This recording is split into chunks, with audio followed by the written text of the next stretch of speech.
বাংলাদেশের সর্বোচ্চ আদালত আপিল ডিভিশনের রায়ে তাকে জামিন দিয়েছে, বিদেশে যাওয়ার জন্য অনুমতি দিয়েছে চিকিৎসার জন্য মাননীয় স্পিকার।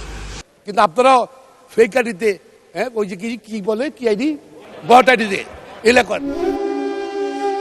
বর্তমান প্রধানমন্ত্রী তারেক রহমানের লন্ডনে যাওয়া নিয়ে নতুন করে অপপ্রচারে লিপ্ত বিএনপির সাবেক মিত্র জামায়াত ইসলামী। সঙ্গত কারণেই 18 বছর পর জাতীয় সংসদে অনেকটা ক্ষোভ প্রকাশ করেন তারেক রহমানের সে সময়ের আইনজীবী ব্যারিস্টার মাহবুবউদ্দিন খোকন।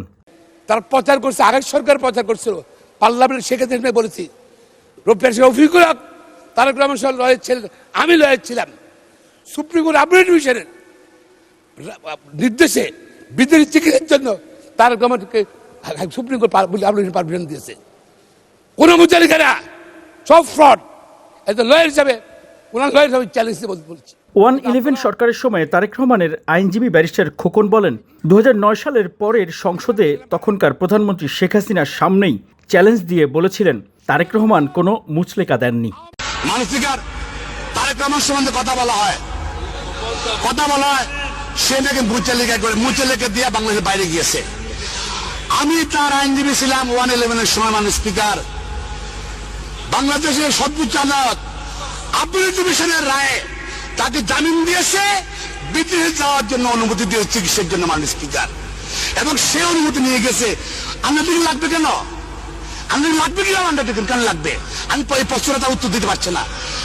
বাংলাদেশ মাননীয় স্পিকার, আপনি হয়তো নোটিশ দিতে পারেন। 18 বছর আগে 2008 সালে লন্ডন যাওয়ার সময় তারেক রহমান আসলেই কোন অবস্থায় ছিলেন?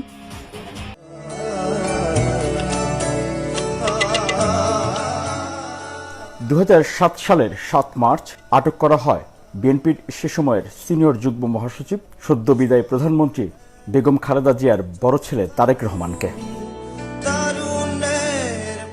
এরপর একের পর এক কাল্পনিক অভিযোগ সাজিয়ে 7টি মামলা দায়ের করে বিতর্কিত 111 সরকার। তারেক রহমানকে গ্রেপ্তারের পর প্রথম মামলায় আদালতে হাজির করার সময়ও তাকে দেখা গেছে সম্পূর্ণ সুস্থ ও স্বাভাবিক। ষড়যন্ত্রমূলক সেই মামলাগুলোতে লাগাতার রিমান্ডে নেয়ার এক পর্যায়ে গুরুতর অসুস্থ হয়ে পড়েন তারেক রহমান। এমন পরিস্থিতিতেও বারবার আদালত ও কারাগারে টানাহেঁচড়া করা হয় তারেক রহমানকে। প্রথম দিকে মারাত্মক অসুস্থ অবস্থায়ও প্রিজন ভ্যানে করে আনা নেয়া করা হয়। এক পর্যায়ে হাঁটাচলা ও নড়াচড়ার সক্ষমতা হারালে অ্যাম্বুলেন্সে করে চলে আনা নেওয়া। সে সময় তারেক রহমান রিমান্ড শুনানিতে আদালতকে জানিয়েছিলেন, রিমান্ডে নিয়ে তাকে অমানবিক নির্যাতন করা হয়েছে। কালো কাপড়ে চোখ বেঁধে অজ্ঞাত স্থানে নিয়ে নির্যাতন করা হয়। এতটাই অমানবিক নির্যাতন করা হয় যে তাকে শারীরিকভাবে অক্ষম করে দেওয়া হয়। এক পর্যায়ে ভর্তি করা হয় পিজি হাসপাতালের প্রিজন সেলে। সে সময় তারেক রহমানের এই যন্ত্রণাকাতর চেহারা আর নড়াচড়া করতে না পারার কষ্ট দেখে বিস্মিত হয় গোটা জাতি। তারেক রহমানের জীবন বাঁচাতে এক পর্যায়ে তখনকার সরকার গঠিত মেডিকেল বোর্ডের চিকিৎসকরা বাধ্য হন সাংবাদিক সম্মেলন করতে। উনি তো বাথরুমে যান, সেটা তো ওনার তো অ্যাসিস্ট্যান্স লাগে, যখন বেডে ধরে বা অন্য কিছুর মধ্যে ধরে ওনাকে বাথরুমে যেতে হয়। এবং আমার চিকিৎসকরা যা বলেছেন তাতে উনি নামাজ পড়েন, কিন্তু চেয়ারে বসে উনি নামাজ পড়েন, কারণ ব্যান্ড হওয়া, উনি এখনো ব্যান্ড হতে পারেন না। আমি যদি তার পিঠে একটু হাত দিই, চুমকা ওঠে, সে পিঠে হাত দেওয়ার উপায় নেই তার। সে ব্যথা এখনও যে আগে স্টেবল আমি বলছি, কিন্তু তার মাজার ব্যথা এবং এখনও তার। এক ভদ্রলোক হয়তো উপর থেকে পড়ে গেল, তাকে ফেলে দেওয়া হলো। যদি কেউ যদি এইভাবে পড়ে যায় তাহলে তার মাজার ভাঙবে। কেউ যদি পিঠে মারে তাও ভেঙে যেতে পারে। যে কোনো একটা গাড়ি অ্যাক্সিডেন্ট করলে তার জন্য ভাঙতে পারে। ওনার জন্য হয়তো বা সে উপর থেকে ফেলে দিয়েছিল, এরকম কিছু হতে পারে। এটা পুরনো কতদিন হবে? তখন তো প্রায় রিসেন্ট ছিল, 9-10 মাসের ভিতর হয়েছে, 1 বছর তো হবেই না।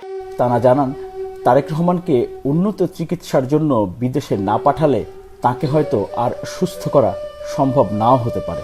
এটা যদি অ্যাক্সিডেন্ট ঘটে সেই দায়িত্ব যেন আমার উপর সম্পূর্ণ না আসে, এই জন্য তো আপনাদের সাথে এত স্বর্ণপূর্ণ হচ্ছে, আপনাদের কাছে জানাচ্ছে। বিনয়ভাবে সরকারকে জানানো হচ্ছে যে ওকে ট্রিটমেন্টের জন্য একটু বাইরে পাঠান। একটা ফিজিক্যাল ডিসেবিলিটি ওনার তো আছে, কাজেই উনি নর্মাল মুভমেন্ট করার মতো অবস্থাতে তো উনি নাই।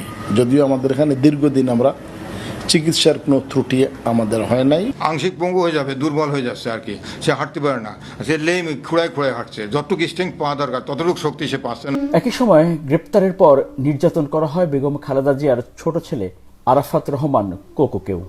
রাজনীতির ধারে কাছে না থাকলেও শুধুমাত্র জিয়া পরিবারের সদস্য হওয়ার কারণে গ্রেপ্তার আর মিথ্যা অভিযোগের মামলা দিয়ে অমানবিক নির্যাতনে অসুস্থ হয়ে পড়েন আরাফাত রহমান কোকো।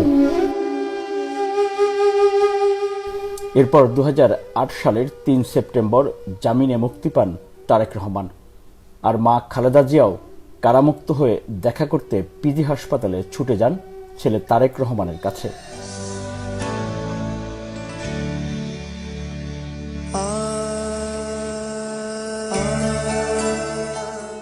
এমন বাস্তবতায় তখনকার সরকার গঠিত 4টি মেডিকেল বোর্ডের সুপারিশে সর্বোচ্চ আদালতের অনুমতিতে চিকিৎসার জন্য লন্ডনে নেওয়া হয় তারেক রহমানকে। গুরুতর অসুস্থ তারেক রহমানের জীবন বাঁচাতে চিকিৎসার জন্য নেওয়া হয় লন্ডনে, কিন্তু রাজনৈতিক উদ্দেশ্যে বছরের পর বছর মিথ্যাচার ও অপপ্রচারের শিকার হতে হয় তারেক রহমানকে। এমনকি জুলাই গণ অভ্যুত্থানের পরও রাজনৈতিক প্রতিপক্ষের পাশাপাশি গণমাধ্যমের সংঘবদ্ধ অপপ্রচারের শিকার হতে হচ্ছে তারেক রহমানকে এবং তার দল বিএনপিকেও। Miraj Hossain Gazi, desk report, Dhaka. আপনারা দেখছেন ওপেন মিডিয়া সেল।